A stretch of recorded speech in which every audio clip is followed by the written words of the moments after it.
Welcome back, everyone, to the Homeric Epic Podcast. I hope you've had some time to rest after waking up with the heroes in the middle of the night for some skulking and brigandry. I don't know how they do it, but evidently great need has come upon the Achaeans which can no longer be borne. In any case, this episode will be covering some much more conventional Iliadic material, some good old-fashioned battle. I'll also be going over at the end of the episode some fascinating structural and thematic parallels between this book and the previous two. That may strike you as odd, since Book 9 was mostly speeches, and Book 10 was, well, weird, and indeed it was a surprise to me as well. But as always in Homer, when you go digging for meaning, oh boy, do you find it. But let's get things underway with a recap of the previous book. Book 10 unfolds in the dead of night after the heroes retired following the day's diplomatic efforts. Agamemnon, unable to sleep, gazes uneasily at the countless Trojan campfires blazing in the distance. Overwhelmed by dread, he resolves to seek Nestor's counsel, hoping to devise a plan to stave off catastrophe. Meanwhile, Menelaus, equally restless, ventures out to confront their dire situation and locates his brother. They cross paths at Agamemnon's ship. Realizing their shared anxiety, Agamemnon orders Menelaus to rouse the other Greek leaders while he does the same, arranging a meeting beyond the walls. Agamemnon rouses Nestor, who in turn awakens Odysseus and Diomedes. Once assembled, Nestor addresses the group, proposing a perilous nighttime reconnaissance into Trojan territory to eavesdrop on enemy plans. Diomedes steps forward but insists on a companion, selecting Odysseus.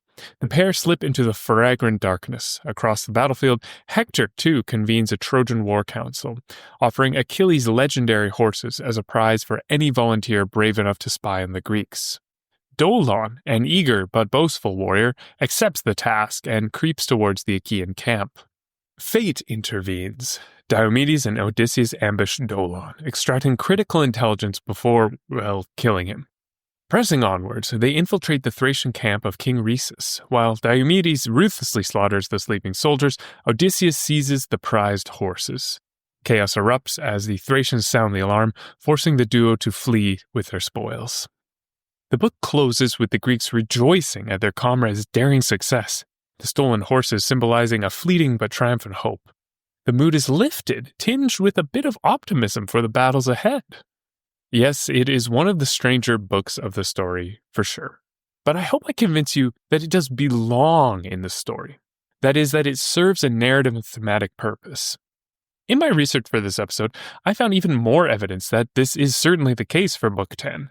And I'll be going over that at the end of the episode. But if you have a friend who would disagree, a Homeric analyst perhaps, someone who staunchly believes that Iliad 10 is a later interpolation that cannot possibly be attributed to the sole genius that is Homer, well then, you should share this podcast with them, and maybe even tell them to subscribe. But let's get on with a quick recap of Book 11. After the heroes have slept the remainder of the night, they awake and immediately prepare for fighting. Remember that the Trojans have camped outside and very near to the Achaean wall, so both sides are fully intent upon fighting the next day.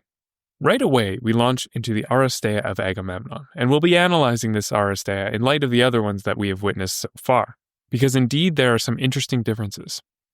Agamemnon routs the Trojans towards the wall until he is injured in the arm and forced to retreat. Hector then turns the tide of battle, and several of the other Greek captains are wounded and taken out of the fighting. The focus of the narrative shifts halfway through the book as we follow a wounded Greek soldier named Machaon back to the camp in Nestor's chariot. Then we take Achilles' point of view as he sends out Patroclus to Nestor's tent to investigate. Patroclus arrives to report on who Nestor was ferrying back and gets roped into listening to a long-winded paradigmatic story from the old geezer.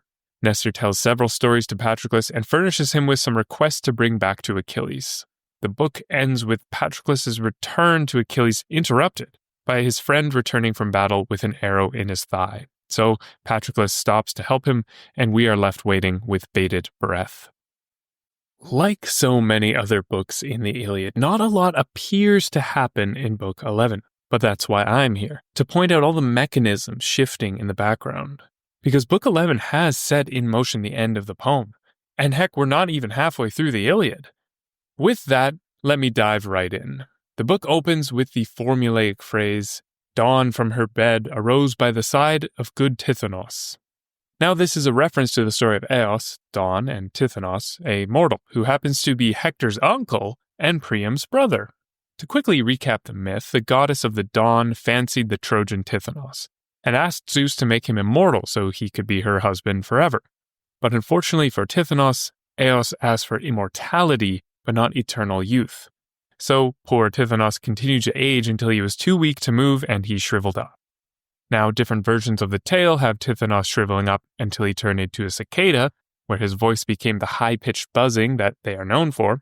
And this also could be why Tithonus was married to the dawn, as cicadas are most active in the early morning. But note that in the Iliad, there is no mention of Tithonus' old age or eventual cicadification. Just that rosy-fingered dawn slept next to him.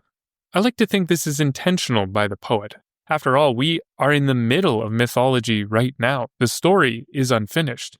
The end of myth has not yet come, and so Tithonus and Eos can still live happily together for a little while before he eventually turns into a bug.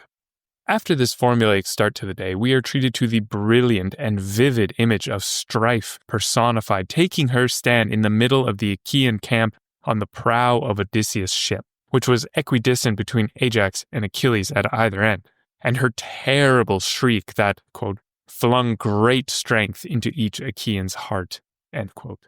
The longest day of battle in the Iliad begins. And the mood is strangely optimistic? That was the effect of the previous book and the minor victory of Odysseus and Diomedes. We've nearly forgotten the successes of Hector from the previous day, the ones that earned him the title of man-slaying Hector. And so the moment is ripe for some action. And we have the man himself, the leader of the host, the Anox Andron, the king of men, Agamemnon, arming for battle. Now, out of the 4 complete arming scenes in the Iliad, this one is the most ornamental and extravagant. No doubt, because it is for Agamemnon, the richest king in the army. In the description, we learn about the breastplate given to him by Cinyras as a guest gift, much like the boar's tusk helmet Meriones gives to Odysseus in Book 10. This breastplate was given to Agamemnon by the king of Cyprus to curry favor with the great king as he sets out towards Troy. We are then told about the elaborate craftsmanship of the breastplate, which consists of numerous bands of gold, blue enamel, which is actually the metal cobalt, and tin. The text is very specific here. It mentioned 10 bands of blue enamel, 12 of gold, and 20 of tin, with twin snakes rearing towards the throat. Not gonna lie, it sounds pretty badass. And the attention to detail here could imply that whoever is recording this has actually seen something like it.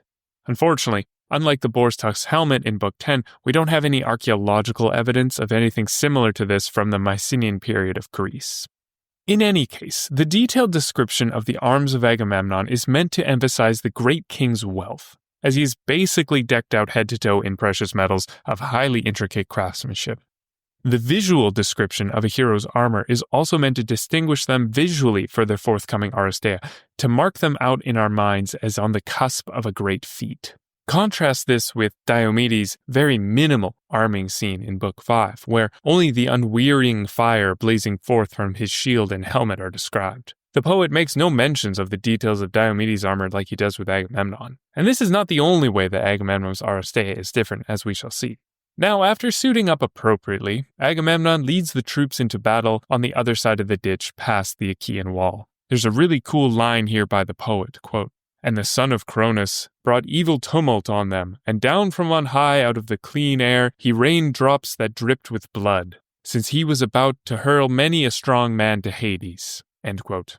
This is not the only time it will rain blood in the story, strangely enough, and the concept of raining blood is a popular one in ancient times. Throughout the Middle Ages and the early modern period, it was thought to be a grave portent of evil.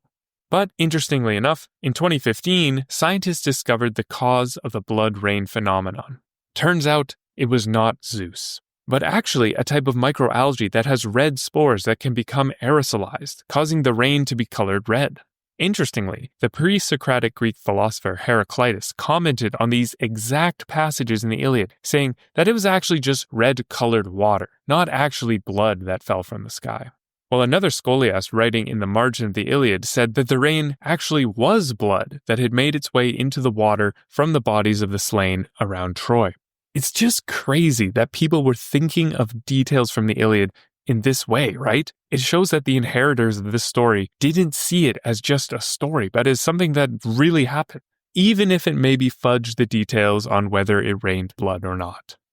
Anyways, before the Aristeia actually begins, the poet draws out the suspense a tad with several vivid descriptive similes. We have Hector peeking through the front and rear ranks like a shining star through the clouds. Remember that he is most commonly Hector of the flashing helm, so the comparison is apt. Next, the two armies are compared to reapers who scythe the wheat or barley down during the harvest. So too did they cut down their foes. Next, the narrative takes a gaze at the gods and reveals that strife is present, but the rest of the gods are sat idly at home because, quote, he, Zeus, planned to make a gift of glory to the Trojans, end quote. There's some pretty blatant foreshadowing. I thought we were doing Agamemnon's Aristeia. No matter. Before the real action starts, the poet treats us to one peculiar simile. Best I read it in full, quote, as long as it was dawn and the heaven-sent day was rising, so long the missiles of both sides reached their marks and the people fell. But at the time when a wood-cutting man prepares his morning meal in the wooded hollows of a mountain, when his arms have grown weary from felling great trees and his heart is filled with weariness, and the longing for food and its pleasure grips him round his senses, then did the Danaans in their valor smash through the lines, calling to each other across the ranks. End quote. A classic Homeric simile juxtaposing the clamor and din of horrible battle with the quiet, steady work of the woodcutter. One thing that strikes me is how often defeated heroes are described as falling trees, so the woodcutter simile takes on a bit of a double meaning. Also note the time that the woodcutter takes his meal. He's been working since dawn, so it's actually now mid-morning. With the stage appropriately set, Agamemnon launches into the fighting, killing several heroes in quick succession. His first victims are two sons of Priam, Issos and Antiphos. What's interesting about them is that apparently Achilles has already captured and ransomed them back once before in the war. Poet brings this up here because he wants to teach us about Achilles. He was amenable to taking hostages alive. He's a man who at one time could be reasoned with. The poet then switches the scene into a simile describing a lion attacking some baby deer, while the mother is helpless to defend them and runs away. Notice in this simile, as with many others, that the vehicle is in motion. The Trojans are represented by the mother deer, the Achaeans the lion, and Issos and Antiphos as the baby deers.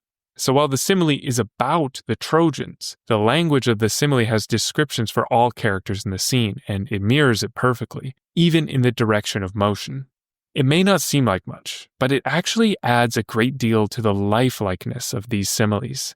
They're not static descriptions, not like the similes we conjure up nowadays. They are multifaceted, part of what makes them so striking. With Agamemnon in the swing of his Aristeia, he chances upon two brothers again, this time sons of Antimachus, who we are told some details about from the early days of the Trojan War. We are first told by the poet that this Antimachus, whose name ironically means against battle, was actually against returning Helen to Menelaus, and that for this he expected some gifts from Paris.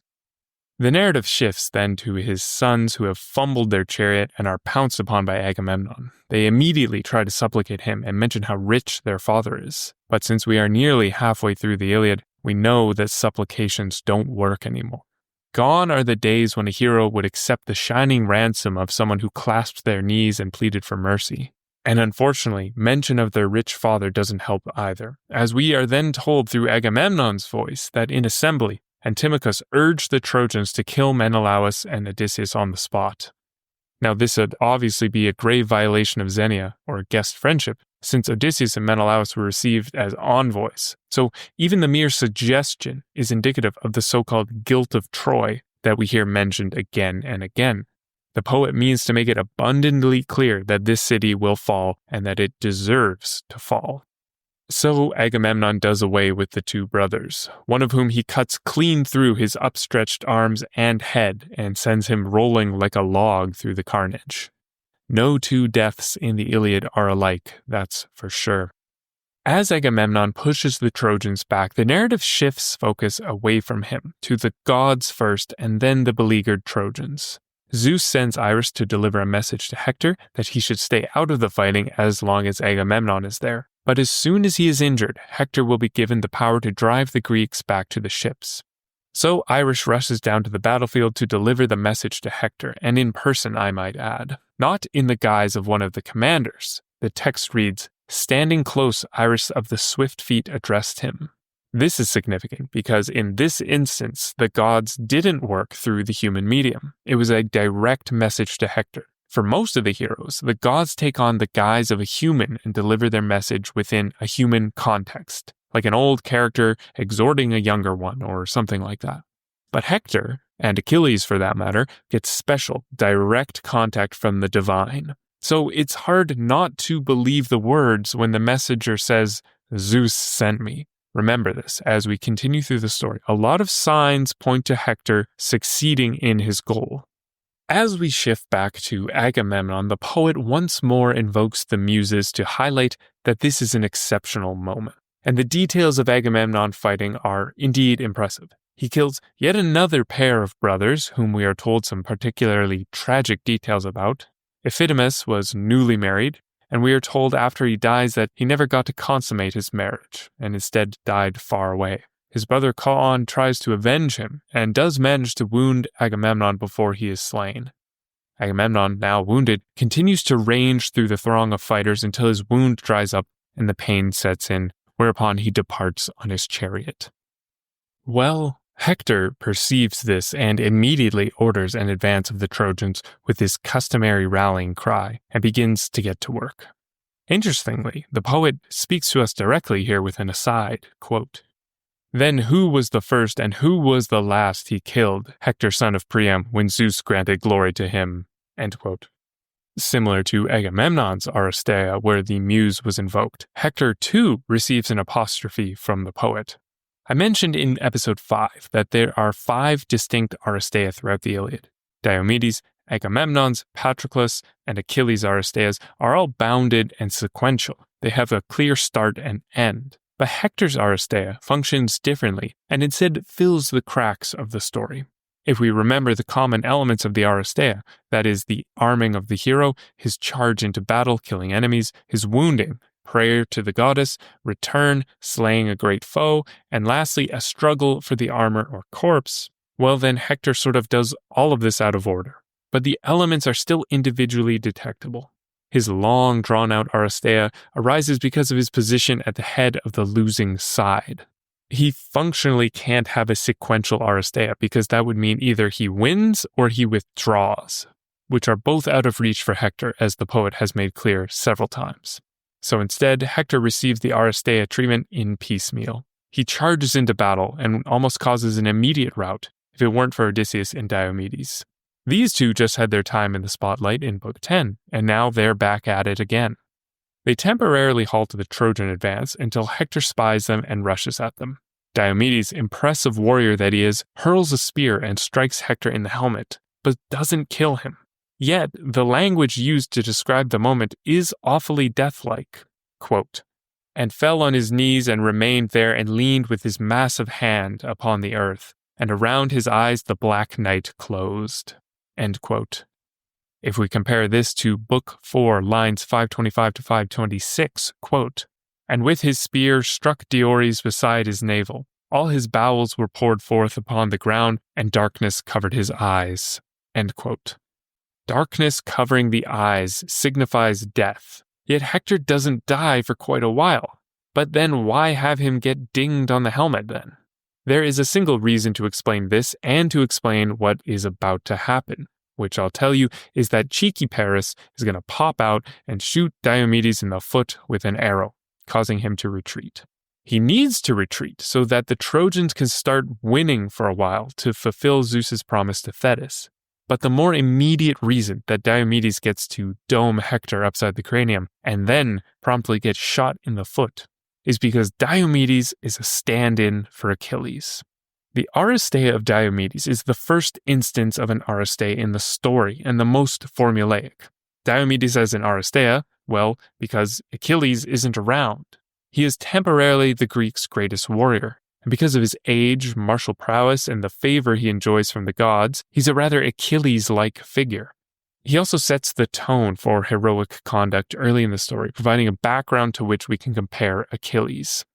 And this comparison to Achilles is the reason he domes Hector and gets shot in the foot by Paris. As you already likely know, Achilles is going to kill Hector later in the story. So that explains Hector's very near-death experience here and the language used to describe it. But what about Paris shooting Diomedes in the foot? Besides the narrative reason to remove him from battle, he gets shot in the foot because that is precisely how Paris kills Achilles in the Trojan War tradition. Have you ever heard of the Achilles heel? Well, actually, in many sources, it's just the Achilles foot. I know, very boring. But even in the Iliad, it is said that Paris will kill Achilles with his bow and Apollo's help. And from other sources, we know that supposedly Achilles' only vulnerable spot was on his heel. So there's a connection of Paris killing Achilles with his bow and Achilles dying due to a wound on the lower leg. This further reinforces the Diomedes-Achilles substitution and is a precise, functional, and artistic stroke of genius on the part of the poet. With one fell swoop, he moves the action forward and connects to larger themes both within and outside of the poem. I've jumped forward slightly in the story, and for the sake of the length of this episode, looking at my script length thus far, I'll leave off from the wounding of Odysseus and the rescue by Menelaus and Ajax. The general mood here is the feeling of dread felt by the Achaeans as their greatest fighters are wounded, Diomedes and Odysseus, until even the mighty Ajax is driven back. I will note that Ajax does not get wounded in the poem, so we can still root for him. Hector is on the opposite flank, fighting against Nestor and Idomeneus. And one quick note to keep in mind, which I honestly should have mentioned long before now, but whenever Homer refers to the right or left of battle, it's always referring to the Achaeans' point of view of the fighting, unless explicitly stated. Anyways, the narrative then undergoes an abrupt change with the wounding of a more minor, yet nevertheless important character, Machaon. Remember him? He was the healer who healed Menelaus' wound from Pandarus' arrow in Book 4. Well, he's back, and now it's his turn to get shot. The Achaeans are immediately worried. There aren't that many healers, apparently, and Idomeneus organizes Nestor to bring him away from the front. This motion of Machaon away from the battle also draws the Trojans with him, as Cebriones inspires Hector to head straight for the thick of the fighting, and Zeus inspires fear in Ajax, who retreats.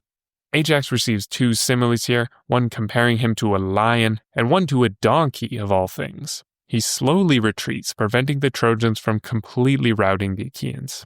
Paris is able to wound one last hero, Eurypylus, in the thigh, and with his retirement from battle we switch focus. We now follow Machaon and Nestor entering the Achaean camp, where Achilles on the stern of his tall ship spies them entering. Achilles calls to Patroclus, who speaks for the first time in the poem. Here's the scene, quote, "And at once he addressed his companion Patroclus, calling from the ship, and the other hearing from within the shelter came out, like to the war god. And this was for him the beginning of evil. And the brave son of Menoetius addressed him first. Why have you called for me, Achilles? What is your need of me? Then answering him spoke Achilles of the swift feet, Illustrious son of Menoetius, you who please my heart. Now I think the Achaeans will stand about my knees in supplication. For a need has come that can no longer be borne. Come, go now, Patroclus, beloved of Zeus, ask of Nestor, who is that man he brings wounded from battle? Surely, from behind he is like Machaon in all respects, the son of Asclepius. But I did not see the face of the man, for the horses flew past me, speeding forward." End quote. Notice that? The poet sets the foreshadowing this early about Patroclus. He merely appears and speaks, and we are told that this was the beginning of evil for him. There's no wasted motion with this character. He is to act out his purpose in the narrative tragically. Notice also how it's established immediately how Achilles feels about Patroclus, that is, strongly. The phrase in Greek is to emo kekarismene thumo, with kekarismene thumo being the important part. But the thumo is not just the heart. In many cases, it represents the soul or the spirit, which is akin to our modern rendering heart, but not quite the same. Now, I'm not going to speculate too much on the nature of Achilles and Patroclus' relationship because that's going to require its own episode. At this point, it is important to realize that Achilles cares deeply for Patroclus. He pleases his spirit. And secondly, in this brief speech by Achilles, he speaks of a need that can no longer be borne. This actually ties into themes from the last couple of books, which I'm going to go over at the end of the episode. So Patroclus sets out to Nestor's tent, and we then observe Nestor and Machaon arriving and sitting down for a meal. There's an interesting passage about Nestor here as the slave girl sets out wine for them. Quote, "And near it a cup of surpassing beauty, which the old man had taken from his home, studded with gold rivets. It had 4 handles, and on either side of each 2 doves of gold were feeding, and below them were 2 flanges. Any other man would labor to lift it from the table when it was full, but Nestor, the old man, raised it with ease." End quote. Now, why do I highlight this weird passage about a cup? An apparently heavy cup at that. Well, it just so happens that one of the most important archaeological finds regarding the Iliad happens to be a cup. And not just a regular cup, no, a cup that says on it, quote, "I am the cup of Nestor, good for drinking. Whoever drinks from this cup, desire for beautifully crowned Aphrodite will seize him instantly." End quote. And the remarkable part, this cup found in Pithecusae, an island in the Gulf of Naples, is dated to 735 BC. Now, scholars disagree whether the Nestor referred to in the cup is our Nestor from the Iliad. But imagine for a second if it is. That would mean Nestor and his cup were rather famous, and the text certainly reads like a cheeky little description of the old king and his legendary cup, doesn't it? Some take the cup of Nestor from Pithecusae as the earliest evidence for the Iliad, but regardless, it remains one of the earliest examples of Greek writing at all, meaning that the Iliad was recorded after this, and so aids in the dating of the composition of the Iliad in 2 ways. The other way that Nestor's cup is interesting is the fact that it appears that Nestor is known for having a cup in the first place, and a cup that was apparently difficult to use. This is similar to Achilles' spear, which apparently only he could wield, we are told, and also calls to mind Odysseus' bow, which in the end of the Odyssey no one is able to string but Odysseus. It feels like a bit of a tongue-in-cheek play on the heroic weapon, suited for an old king past his prime. I also think this theory makes it even more likely that the cup from Pithecusae is referring to Nestor in the Iliad as well. Anyways, after the cup scene, Patroclus arrives at the hut, and like a good host, Nestor graciously welcomes him in. Patroclus does not accept though, and this is why, quote, "There is no sitting for me, old one, Zeus cherished, you will not persuade me. Honored, quick to anger is he who sent me to find out who that man was you brought back wounded. But I myself know, for I see Machaon, shepherd of the people. And now I go back to make report as messenger to Achilles. Well do you know, old one, Zeus cherished, the kind of man that one is, a man to be dreaded. Swift would he be to blame even the blameless." End quote. Notice the oblique characterization we receive from Patroclus. He starts off by not naming who he's talking about, the one who is both honored and quick to anger. Seemingly because it is so obvious, but also because Achilles' traits are so widely and thoroughly known. His reputation precedes him. Patroclus does the same sort of thing again. After stating his mission's purpose of identifying Machaon, he leads with the "you know how he is," and says of Achilles that he would blame even the blameless. Not the most favorable picture, is it? Certainly not. But the lifelikeness of this scene lends itself to this characterizing gossip. Next, it is Nestor's turn to speak, which he takes advantage of, continuing on for nearly 150 lines. He goes on so long because he recognizes the opportunity that has arisen. After the failed embassy Nestor organized the night before, he now has a direct line to Achilles. You can talk to Patroclus, you can reason with him. He is polite and he follows the customary ways of speaking, unlike Achilles. So Nestor starts out his reply to Patroclus with a sarcastic remark. Does Achilles now care about the grief of the Achaeans? And he goes on to detail the injuries of the other Greek captains, no doubt to elicit some shock from Patroclus. This is certainly grave news he's delivering. He doesn't want to scare him away just yet, and so launches into one of the many tales from his youth. But Nestor is not doing this without a purpose. No. It is precisely to a purpose that he tells the story that he tells.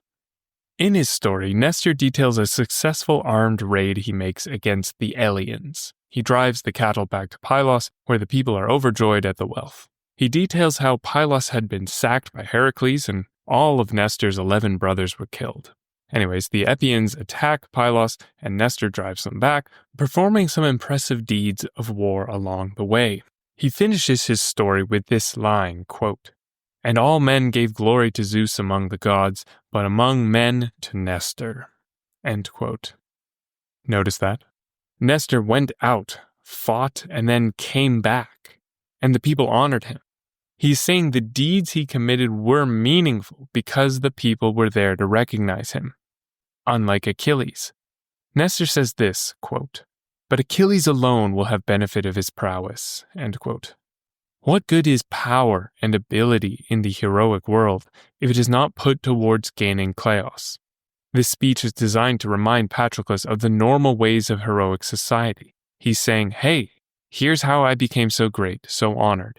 I did this, and the people honored me. His ultimate purpose with this is to make the anger of Achilles a trifling thing by comparing it to the natural conduct of heroes. He's saying, hey, heroes don't do this. This is not the way to gain glory or help people. And he's showing Patroclus this by example in his story. After building this argument, Nestor then speaks to Patroclus himself with a story similar to the one Odysseus delivered to Achilles in Book 9, about the visit they paid him before the Trojan War began. In that story, Odysseus reminds Achilles of some advice his father gave him before he set out. Basically, restrain your proud heart. And now Nestor does the same for Patroclus. He says, remember what your father told you. Give good advice to Achilles. He says this with the intention that Patroclus persuade Achilles to rejoin the fighting and take the gifts. And this moment in both heroes' pasts, viewed from two different perspectives, is meant to show each of their folly in not listening to the wise advice of their fathers. Each one would be better off had they listened. But on top of this, Nestor also adds a contingency plan. Nestor suggests that Patroclus wear Achilles' armor and join the fighting, so that the Trojans think he is Achilles, and then the Greeks could have some respite. But notice it is put second. He gives the advice from Patroclus' father first. That advice is preferable, the second bit, not as much. And after hearing this, Patroclus leaves without a word. A mode of exit used normally for someone who is listening to the advice just given, they simply move to do it. Remember Hector sometimes when someone has rebuked him. A couple times thus far he's just listened and moved to do what they said. As Patroclus leaves the tent, though, he intercepts a wounded Eurypylus. This is the opportunity for the poet to show Patroclus the exact cost of Achilles' anger. The words from Nestor are one thing, but carrying your friend who is bleeding out is another.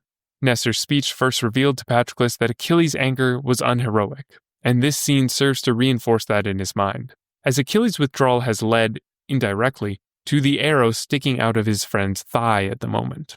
The report given by Eurypylus that the Achaeans will not resist Hector has Patroclus shocked.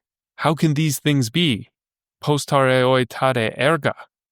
The verb to be here takes the optative mood, meaning it is an expression of hypothetical or rhetorical tone in this case. Patroclus cannot believe this. Despite the urgency of his message and his desire to leave Nestor immediately, the kind warrior does not neglect his injured friend and stays to tend his wound. The few times he is referred to, Patroclus is often described as gentle, only adding more pathos to his looming demise. And that's the end of Book 11. For this episode's end of discussion, I'd like to tie this book back into the preceding two books. The major event of Book 9 was the embassy of Achilles, and for Book 10 it was the night raid of Diomedes and Odysseus.